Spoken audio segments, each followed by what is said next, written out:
반갑습니다. 네, 질문을 읽어보겠습니다. 부처님께 모든 것을 내맡기려고 하다가 보니 나 아닌 외부에 내맡겨야 할 어떤 또 다른 무언가가 있는 건가 하는 생각이 올라오기도 합니다.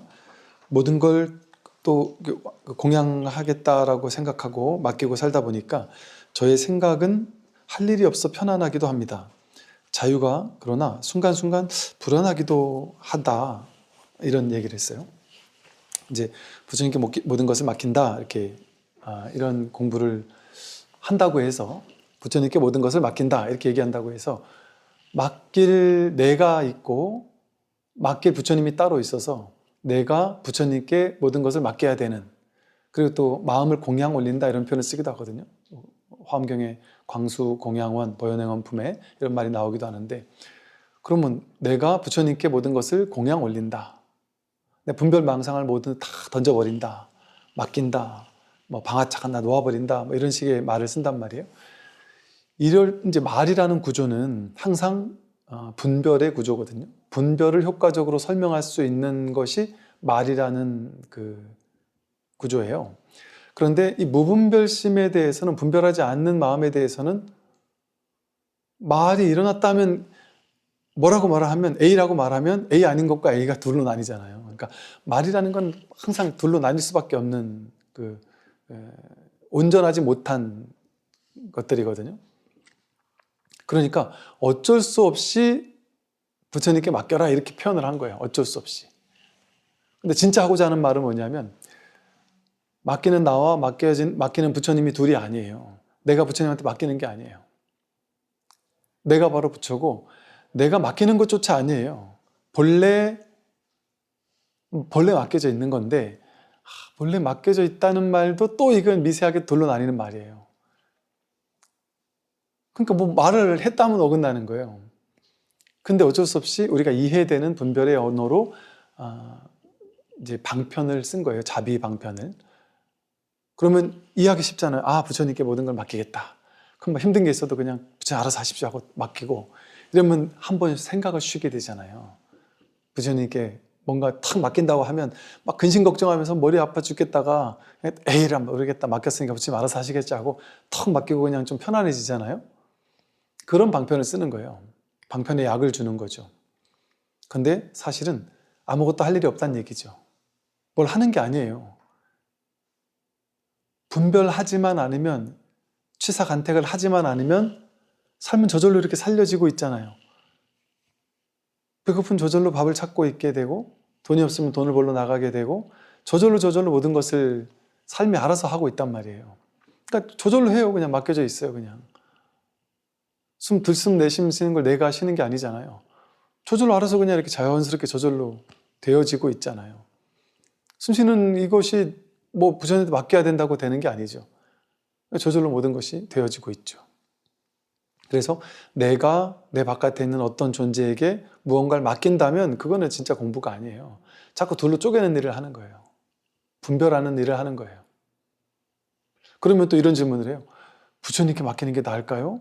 저 옛날에 교회를 다니는데 하나님께 맡기는 게 나을까요? 부처님이 힘이 센가요? 하나님이 센가요?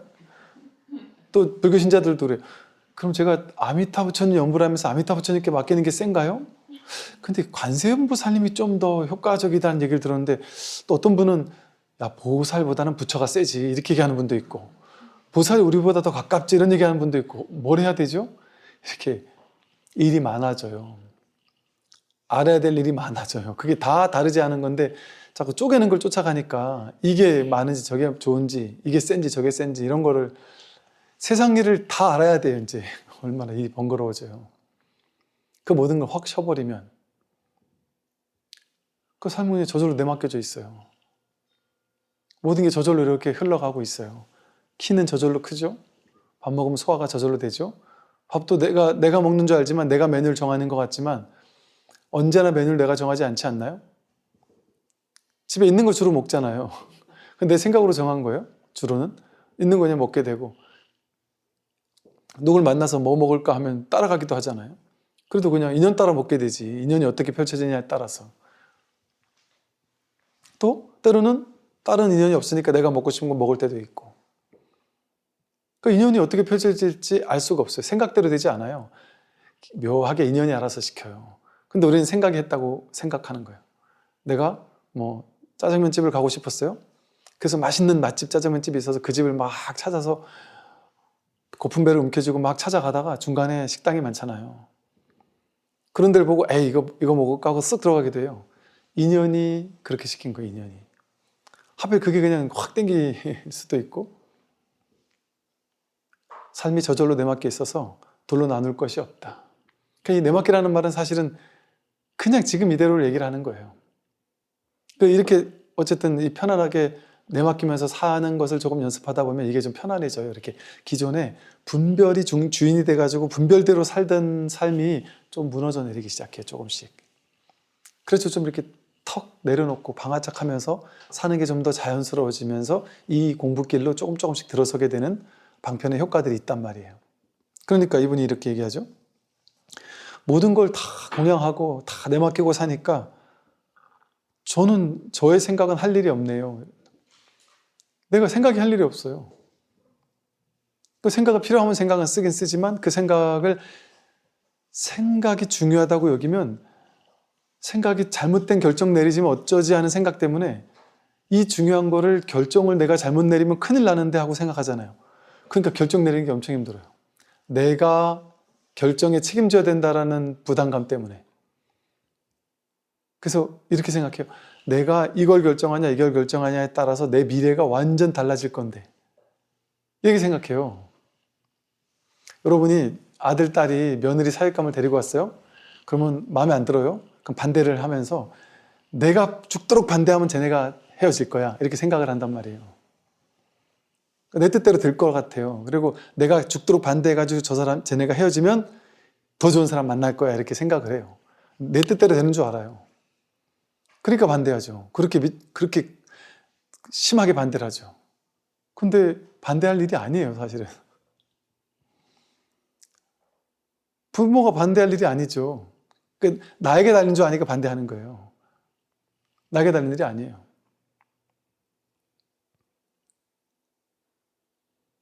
알아서 헤어질 것 같으면 알아서 헤어질 것이고, 잘 살 것 같으면 잘 살게 될 것이고, 나에게 달렸다고 생각하니까 거기에 힘을 싣고 집착하고 반드시 이래야 돼, 반드시 저래야 돼라는 생각에 머물러 집착하는 거고, 그러니까 자식하고 사이도 안 좋아지고 화도 나고 문제가 생기고 괴롭고 이런 일이 벌어져요. 근데 어차피 내가 이러라고 한다고 이럴 수 있는 것도 아니고 저러라고 한다고 저럴 수 있는 것도 아니고, 그럼 나는 그냥 내가 할 수 있는 최선의 조언을 해줄 뿐이구나. 이걸 알면, 그 집착이 나에게 달리지 않는 줄 알면 가볍게 조언을 해줄 뿐이지 결과는 맡기죠. 결과는 자식에게 완전 맡길 뿐이죠. 근데 신기하게도 제가 이래저래 막 그냥 젊은 장교들 막 장가가고 이러는 걸 보면요, 신기하게도 이게 너무 간단한 기본인데도 불구하고 신기하게도 정말 많은 부모님들이 목숨 걸고 맞다 틀리다 마음에 드니 안 드니 엄청나게 그거 집착을 해요. 그때 이해는 가죠. 왜냐면 당신이 살아보니까 어떤 사람하고 결혼하냐가 인생에 제일 중요한 것 같잖아요. 그러니까 이것만 내가 탁 바꿔줄 수 있으면 이 사람이 이야 인생이 바뀔 텐데, 이게 알잖아요.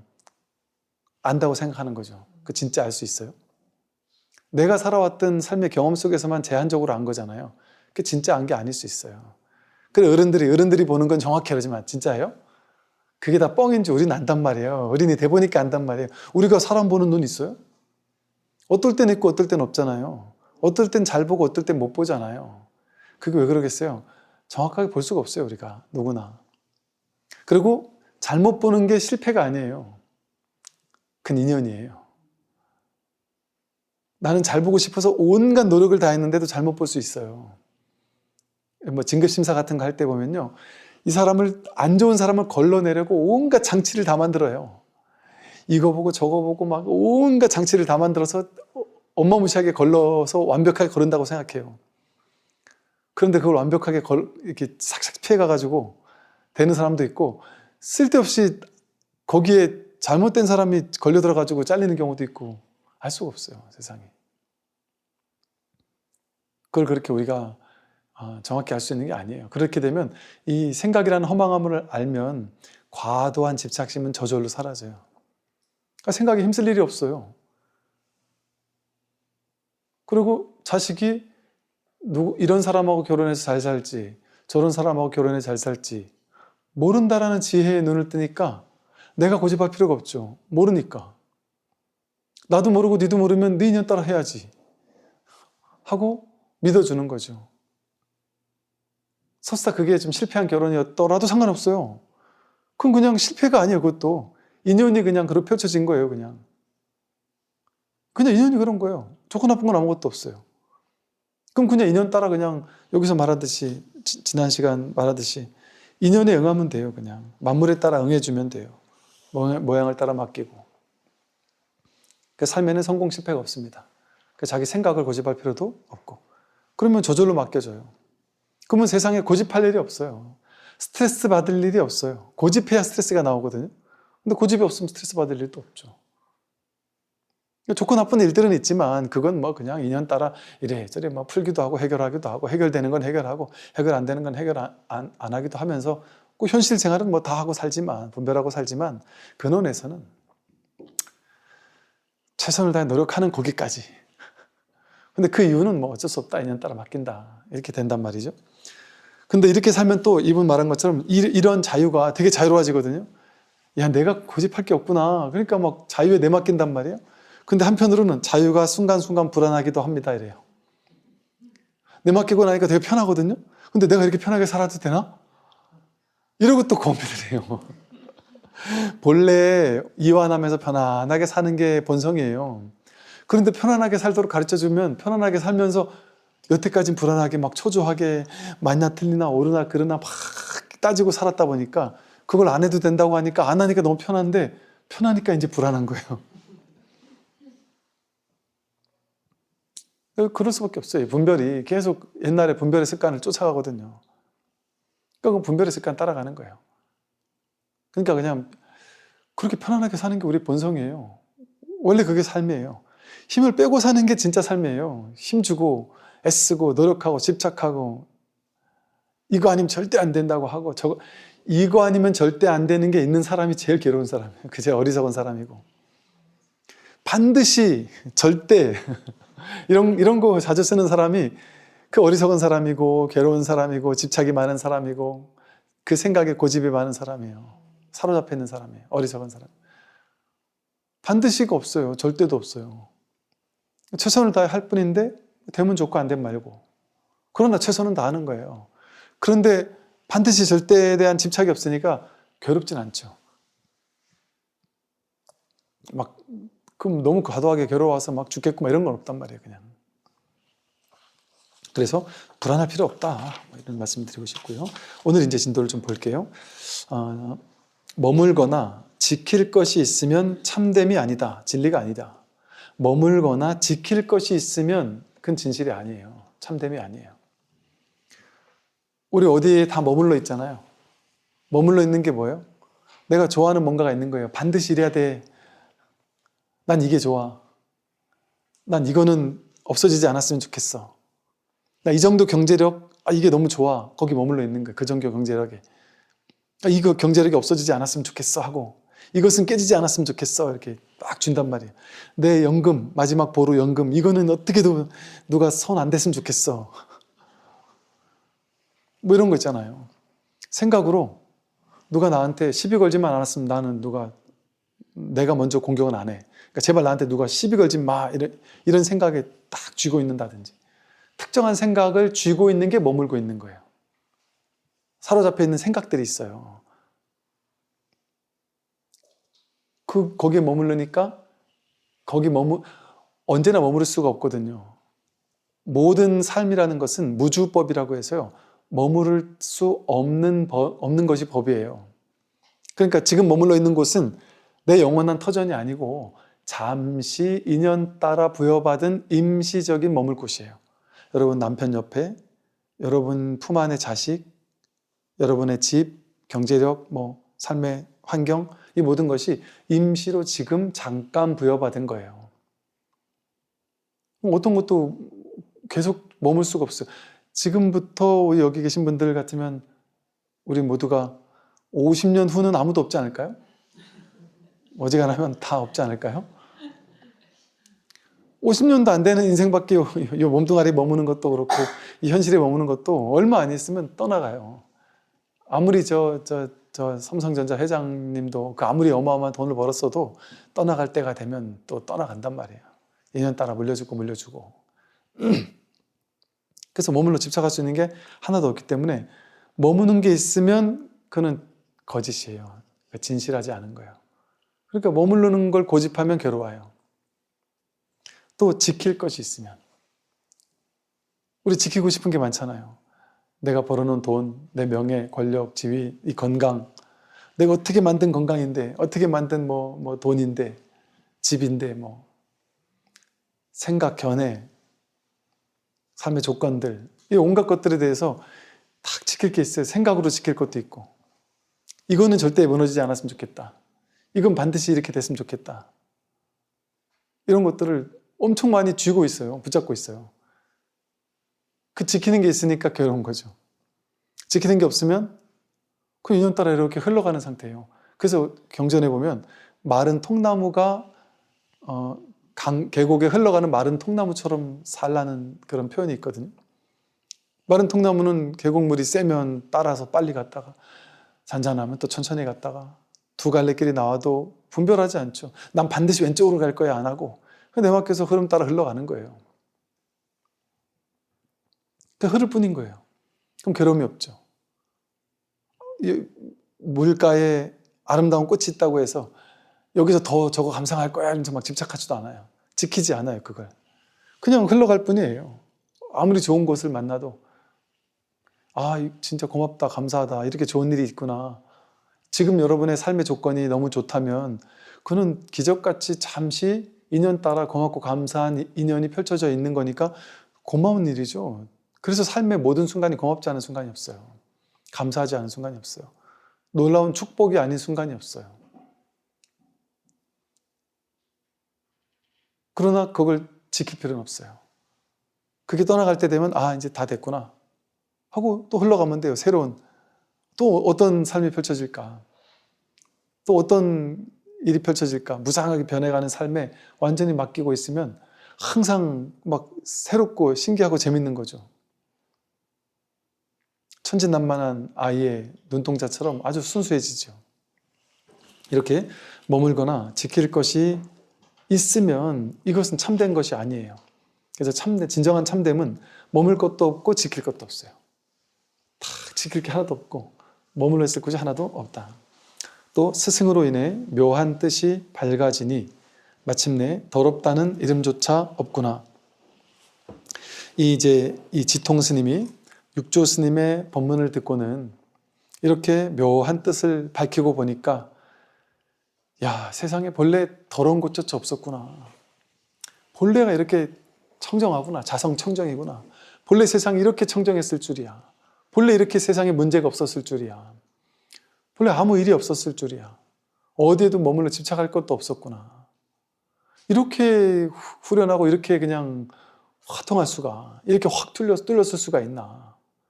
이렇게 원흉회통이 될 수가 있나. 이게 이제 놀라운 감탄의 개송을 외우는 거예요. 스승으로 인해 묘한 뜻이 밝아지니 마침내 더럽다는 이름조차 없구나. 그 어떤 더러움에 물든 줄 알았는데 물든 적조차 없었던 거예요. 이제 다음번으로 가면요, 이제 지상비구에 대한 또 이야기가 나옵니다. 지상 스님은 신주의 귀익의 사람이다. 어려서 출가하여 견성을 구하는 것에 뜻을 두었다. 어느 날 대사를 찾아와 참례하자 대사께서 물으셨다. 넌 어디서 왔느냐? 또 무슨 일을 구하고자 하느냐? 답하였다. 저는 최근 홍주의 백봉산에서 대통 신수 스님을 참례하여 배웠고 견성 성불의 뜻에 대해 여쭈었으나 여전히 여우 같은 의심을 끊지 못하여 이렇게 다시 먼 길을 찾아와 화상께 지극한 예를 드리옵니다. 이랬어요. 엎드려 바라오니 스님께서는 자비로서 법을 가리켜 보여주십시오. 그랬더니 이제 대사께서 물으셨어요. 그분께서 이 신수 스님이 이제 육조 스님하고 이게 육조를 누가 될까를 다퉜던 스님이죠. 그래서 신수 스님은 육조 스님보다 훨씬 선배 스님이고, 그 오조 스님에게 육조 스님이 나타나기 전까지 가장 이렇게 촉망받던 그 뭐 후계자 같은 이런 스님이었단 말이에요. 근데 그 스님에게서 공부를 질문을 했던 그런 스님이 왔다 보니까 그냥 호기심이 생기셨나 봐요. 그래서 대사께서 물으셨어요. 신수 스님, 그분께서 어떤 법문을 설하셨느냐 하고 어떤 말씀을 하셨는지 말해볼 수 있겠느냐 하고 물어요. 그랬더니 이제 답하였다. 제가 그 신수 스님 있는 그곳에 도착하여 3개월이 지나도록 아무런 가르침도 받지 못했습니다. 법에 대한 간절함이 있었던 까닭에 하루는 저녁에 홀로 방장실에 들어가 어떤 것이 저의 본래 마음이며 본래 성품입니까? 하고 물었습니다. 직접 가서 이제 물었다고 그래요. 그랬더니 대통 스님이 물으시기를, 대통 신수 스님이 너는 허공을 보느냐? 이랬다 그래요. 그랬더니 저는 봅니다 라고 답변을 했어요. 다시 물으시길 내가 보는 허공에 모양이 있느냐 하고 물었어요. 제가 답변 드리길 허공은 형상이 없는데 무슨 모양이 있겠습니까? 라고 하였습니다. 신수대사께서 다시 말씀하셨어요. 너의 본성은 허공과 같아서 자성을 비추어 보되 한 물건도 볼 수 없다는 것을 요달한다면 이것이 곧 정견이며 한 물건도 알지 못하는 것을 요달하면 이것이 곧 참으로 아는 것이다. 이제 요거부터 보죠. 너의 본성은 허공과 같다. 허공법신 이런 표현을 쓰기도 하죠. 이렇게 충분히 교리적으로 이렇게 말할 수 있을 법해요. 그래서 허공과 같아서 자성을, 이 허공과 같은데 이 허공과 같은 텅 빈 허공이 자성을 비춰본단 말이에요. 이 비춰보는 이 자성의 작용을 일으킨단 말이죠. 이게 선에서는 공적, 영지심 이렇게 표현하게 돼요. 공적해서 텅 비어서 정멸이어서 뭐가 있다고 없다고 할 수가 없어요. 허공과 같아서. 공적한데 영지, 소성량하게 알아차리는 이 마음이, 이걸 이제 우리 불성이라고 한단 말이죠. 그러니까 이것을 설명을 하신 거예요. 그래서 이 허공과 같아서, 본성은 허공과 같아서 자성을 비춰보는데 한 물건도 볼 수 없다는 것을 요달해야 된다. 이 자성은 눈으로 보이거나 귀로 들을 수 있는 것도 아니고 모양이 있는 것도 아니고 크기가 있는 것도 아니어서 허공과 같아서 허공을 볼 수 없듯이 이 자성은 볼 수 있는 뭔가가 아니다.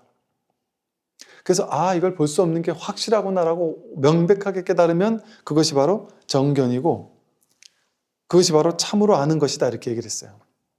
그러니까 이게 이제 진울 스님이 말했던 이 다음 말과 이어지는데요. 또 한 물건도 알지 못한다라는 것을 요달하면 이것이 곧 참으로 아는 것이다 이랬잖아요. 이것은 알 수 있는 게 아니구나. 불성이 먼저 알았다. 불성은 허공 같은 거고요. 불성은 뭐 이런 거고요. 저런 거고요 해서 이렇게 내가 딱 알았다 하면 그건 알매 내용물이죠. 뭐를 알았다잖아요. 무언가를 안 거예요. 그럼 둘이잖아요. 내가 저것을 알았다. 쪼개지는 거란 말이에요. 그거는 불이법이 아니죠. 그래서 진정으로 안다고 했을 때는 알 수가 없는 거구나. 이건 아르마리로 알 수 있는 어떤 대상이 아니구나라는 것이 확연해지는 거예요. 그게 진우 스님이 말씀하셨던 단지불의 시습견성. 단지 알지 못하는 줄 알면 그것이 바로 견성이다. 했던 내용을 말씀하시는 거예요. 이 법은 알 수 있는 뭔가가 아니다. 알 수 있는 게 아니구나라는 게 분명해지는 거. 볼 수 있는 게 아니구나라는 것이 분명해지는 거. 그게 견성이고 그게 정견이다. 그것이 참으로 아는 것이다. 이렇게 얘기를 했단 말이죠. 푸르고 누렇고 길고 짧다는 분별 없이 이걸 보니까 이건 푸르고 이건 누렇고 이건 길고 이건 짧다 이건 다 분별 망상이잖아요. 그동안 하던 분별의 습관이죠. 그런 분별 없이 다만 본래의 근원이 청정하고 깨달음이 둥글고 밝음을 본다면 이것을 견성성불이라고 하고 또한 극락세계라고 하며 또한 열애의 지견이라고 한다. 이렇게 푸르고 누렇고 길고 짧다라는 분별 없이 분별을 하다가 그 분별을 딱 하지 않고 멈추고 그러면 그 분별을 하지 않으면 뭐가 드러나요? 뭐가 없어요. 원래 근원이 청정한 이 청정한 자기 본성이 확인된단 말이죠. 근원이 청정하고 이 원만하고 둥글고 밝은 어두운 구석이 없는 밝은 이 자성이 드러난다는 거죠. 이것을 견성성불이라고 하고 또 극락세계라고 하고 여대의 지견이라고 한다. 이렇게 이제 설했어요. 근데 모르겠어요. 이제 이런 법문을 설할 수도 있고 설하지 않을 수도 있어요. 또 이런 방편을 쓸 수도 있고 쓰지 않을 수도 있고 또 이런 방편이 어떤 사람에게는 확 들어올 수도 있고 어떤 사람에게는 그냥 단순한 교리적인 언어적인 또는 뭐 아르마리로 공부하는 이런 내용이 될 수도 있죠. 근데 이제 이 내용을 듣고 이 내용이 이제 옳으냐 그르냐 문제가 아니라 이것은 이렇게 말할 수 있는 측면이 있기 때문에 당연히 뭐 그냥 여법하게 말을 했다고 볼 수 있어요. 그런데 이런 법문을 듣고 이게 이제 신수 스님이라서가 문제가 아니에요. 육조 스님에게 이런 법문을 들었어도 아직 때가 안 되면 거기서 깨어나지 못하는 거예요. 그게 전혀 약효를 발휘하지 못하는 거죠. 그러면 약효를 발휘하지 못할 때는 왜 약효를 발휘하지 못할까요? 아직까지 분별망상의 힘이 너무 세서 분별이 너무 커서 분별 없이 이걸 들을 수 있는 그대로 그냥 확 들을 수 있는 그런 시절 인연이 아직 오지 않은 거예요. 그래 되면 이걸 여전히 생각으로 굴린단 말이죠. 아무리 여법한 법문들이 할지라도 생각으로 굴려서 들을 수밖에 없단 말이죠. 그래서 이제 이렇게 법문을 들었다는 얘기를 듣고 육조 스님이 이렇게 말씀을 하세요. 너의 허물이 어딘지를 가르쳐주기 위해서. 저는 비록 이런 설법을 들었지만 아직도 분명하게 요달하지 못하였으니 부디 스님께서 법을 열어 보여주시기를 바랍니다 했어요.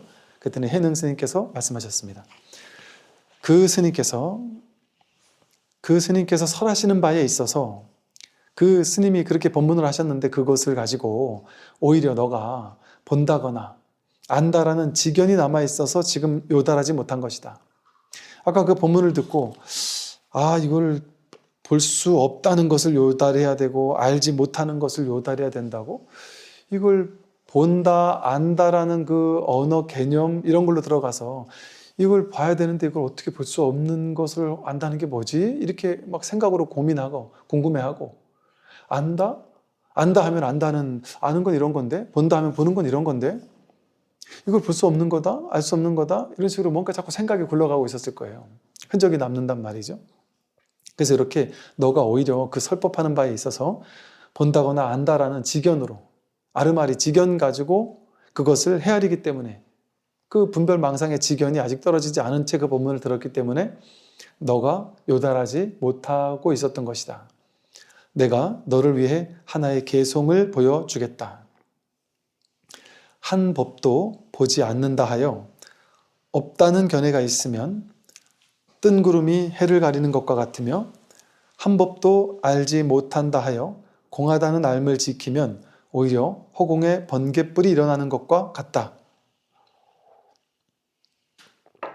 이런 식의 이제 우리 금강경에도 보면 아상, 인상, 중생상, 수사상을 그 상인 줄 알고 바르게 보고 깨라 이런 얘기가 나오고 나중에 가면 이제 법상, 비법상, 법상을 법에 대한 상 이건 진리구나, 이건 법이구나라는 법에 대한 상을 깨라는 얘기가 나와요. 앞부분엔 법을 설하는 내용이 나오다가 나중엔 그걸 법으로 취해서도 안 된다, 법을 상으로 취해서도 안 된다는 내용이 나온단 말이에요. 그게 모든 진리의 가르침에서는 그렇게 법상을 깨라는 말이 자주 나와요. 여기서도 육조 스님이 그 말씀을 하시는 거예요. 지난번에 보니까 이제 전신법요에서도 보니까 앞으로 공부할 내용에 이런 부분이 있어요. 뭐 성성적적하다거나 또는 뭐 그 정해를 바로 닦는다거나 그러면 이 성성한 비춤, 알아차림이 성성해진다거나 견문각지 할 때 바로 이것이라거나 얼마나 여법한 말이에요, 전부 다. 이런 말을 법회 할 땐 다 쓴단 말이에요. 그런 얘기를 하면서 그런 것을 법상으로 취하고 그걸 말로 취해서 거기 사로잡혀 있으면 그건 법이 아니라 법에 대한 상을 취한 것이어서 공부길과는 멀어진다. 이런 식의 표현이 있거든요. 그런 얘기예요.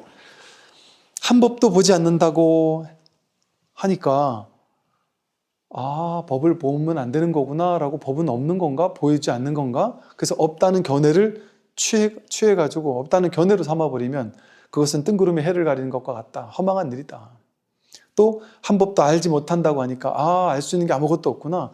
이거 텅 비고 공해서 내가 알 수 있는 뭔가가 하나도 없구나. 알 수 있는 건 없다. 없는 거야. 공한 거야.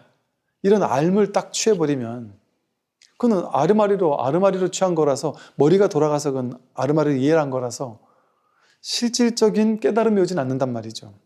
알무로 먼저 그냥 딱 선수를 쳐버리니까. 그러니까 분별망상의 구조가 본래 그와 같거든요. 내가 뭔가를 일상생활도 마찬가지란 말이죠. 일상생활에서 뭔가를 안다라고 하면 그건 다시 보지 않아요. 있는 그대로 진실로 보는 일을 하지 않고 그거 아는 거야. 나 거기 가봤어. 그럼 안다고 생각하는 거거든요. 알면 그걸 다시 보지 않는 것과 똑같아요. 그러니까 아르마리로 이 법을 아르마리로 딱 취해가지고는 알았어 이렇게 해버리면 법이 들어올 자리를 상실해버리는 거예요. 이미 아르마리가 탁 선수를 치고 있으니까. 이런 지견이 문득 일어나게 되면 이런 아르마리, 법을 알무로 지식으로 취해가지고 지견으로 취하려고 하는, 법상으로 취하려고 하는 이런 지견이 문득 일어나게 되면 잘못 안 것이니 어찌 방편을 이해할 수 있겠는가. 이 방편으로 이렇게 했던 법문을 너가 어찌 그 법문의 낙처를 확인해야지. 모든 법문은 법문 자체가 중요한 게 아니라 법문이 설하고자 하는 바의 낙처가 중요하다. 근데 그거를 낙처를 보지 않고 생각으로 분별로 지견을 취하기만 하니 어떻게 그것을 바른 방편을 이해할 수가 있겠느냐. 내가 마땅히 한순간 스스로 잘못되었음을 알면 자기의 신령한 광명이 언제나 현현할 것이다. 너가 그 순간에 내 스스로 이제 자각을 해야 된단 말이죠. 내가 이거 알물 취했구나. 생각으로 분별로 알물 취했었구나 하는 것을 스스로 잘못되었다라는 것을 딱 문득 자각한단 말이죠. 그렇게 되면 자기가 분별하고 있었구나 하는 것을, 분별로 취하고 있었구나라는 것을 문득 자각하기만 하면 된단 말이죠. 그러기만 하면 자기의 신령한 광명이 언제나 현현하게 된다. 본래 자기의 신성한 광명은 한 번도 사라졌던 적이 없기 때문에 언제나 늘 있는 우리의 본래 성품이기 때문에 이 신령한 광명이 언제나 현현할 것이다 이렇게 말씀을 하셨고요. 지상 스님이 이 개송을 듣자 마음이 확연하게 통하여 곧 개송을 지어 말했다. 이렇게 옛날 스님들의 일화를 보면 스승님이 하는 말 한마디를 듣고 그냥 말끝에 개합한단 말이에요. 말끝에 통한단 말이죠. 말끝에 문득 알아차리는 거예요. 물론 이 책이라는 것은 이럴 수 있죠. 제자들이 10년, 5년, 20년, 30년 심지어는 듣고 또 듣고 또 듣고 모르다가 어느 날 똑같이 모르는데 문득 그날 그냥 확 확인하는 수도 있겠죠. 그러더라도 단계로 이해되는 것이 아니라 모르다가 그냥 문득 한번 확인하게 되는 거다. 도노라는 것을 볼 수 있어요. 개송을 지어 말했는데요. 바르지 않게 지견을 일으켜 모양에 집착해 깨달음을 구했구나. 내가 그동안 바르지 않게 발음을 모르고 이 지견만을 일으켜서 모양에 집착해서 법이라는 모양을 취해가지고 그동안 내가 깨달음을 구해왔구나 하는 것을 그냥 왔구나 이렇게 완전 감정적으로 그냥 머리로만이 아니라 그냥 이게 탁 확연해져 버린 거예요. 그래서 내가 내 허물을 보게 된 거죠. 마음에 한 생각 깨달음이라는 것이 남아있으면 어찌 과거의 어리석음을 넘어설 수 있겠는가. 마음에 한 생각 깨달음, 아무리 깨달음에 대해서 공부를 하고 깨달음은 이런 것이다 저런 것이다 알미 없는 것이다 비추는 것이다 뭐라고 들었어도 그것이 깨달음이구나 라고 해서 딱 알잖아요. 벌써 이 비추는 게 알미구나 깨달음이구나 알 수 없는 게 알미구나 깨달음이구나 이런 게 깨달음이구나 하고 뭔가를 이렇게 딱 정해서 마음의 한 생각 깨달음이라는 상을 탁 취해가지고 그 상으로 남아있는 게 있으면 어찌 과거의 어리석음을 넘어설 수 있겠는가. 그 어리석음을 한번 문득 넘어서서 도노해하는 이 기연이 일어날 수가 없다는 얘기를 하는 것이죠. 자성인 깨달음의 근원적인 본체는 비춤을 따라 굽어 흐르며 움직이니 조사의 방에 들어오지 않았다면 아득하게 양극단으로 나아갔을 것이다. 이 자성인 깨달음이라는 이것은 언제나 이 비춤을 따라서 언제나 급어 흐르고 움직이고 있었어요. 언제나 있었단 말이에요. 늘 있는 거였단 말이에요. 내 삶의 모든 순간에 늘 이거 굽어 흐르며 살아 있었던 거였어요. 한 번도 멈췄던 적이 없던 거였어요. 이게 우리의 근원적인 본체이기 때문에. 그랬는데 여태까지는 내가 아르마리도 머리로 이해하고 그러다 보니까 알지 못하고 있다가 이렇게 조사의 방에 들어오지 않았다면 어떻게 내가 알 수 있었겠느냐. 여전히 아득하게 양극단으로만 나아가고 있었을 것이다. 지상스님이 하루는 해능대사께 여쭈었다. 부처님께서 삼승법을 설하시고 다시 최상승법을 말씀하시니 저는 아직 이해하지 못하였습니다. 바람나니 저를 위해 가르침을 주십시오. 삼승법과 최상승법에 대해서 물었고요. 대사께서 말씀하셨다. 너는 스스로의 본래 마음을 살펴보되 바깥으로 법상에 집착하지는 말아라. 앞에 했던 얘기를 다시 한번 하는 거예요. 법을 상으로 집착하지는 말아라.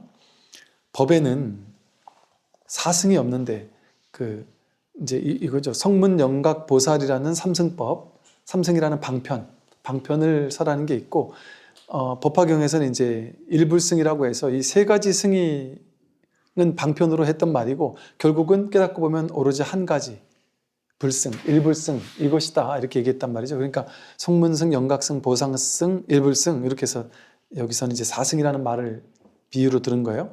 법에는 사승이 없는데 이런 게 따로따로 이렇게 두 개, 세 개, 네 개로 따로 나뉘는 게 없는데 사람 마음이 스스로 차등을 두는 것이다. 사람이 자기 마음속에서 성문, 영각, 보살 어느 근기인가 어떤 법문이 성문의 법문이고 이렇게 차등을 두어서 분별을 한다는 것이죠. 보고 듣고 전하고 외우는 것은 곧 소승이요. 여기서는 이제 이게 관심석으로 이 법을 이제 이야기를 하시는 거예요. 소승불교 이렇게 하잖아요. 그것이 뭐가 소승이냐? 보고 듣고 전하고 외우는 것. 그게 곧 소승이다.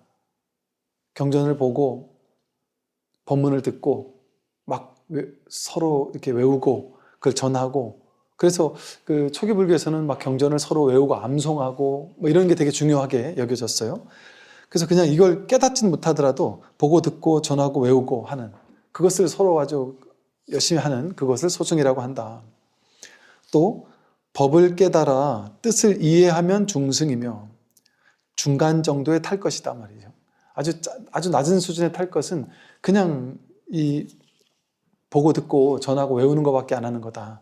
그런데 한 중승쯤, 한 중간쯤 되는 탈승 타고 가는 것에 어떤 소중 이렇게 근계를 나눠 본다면 그렇다는 거죠.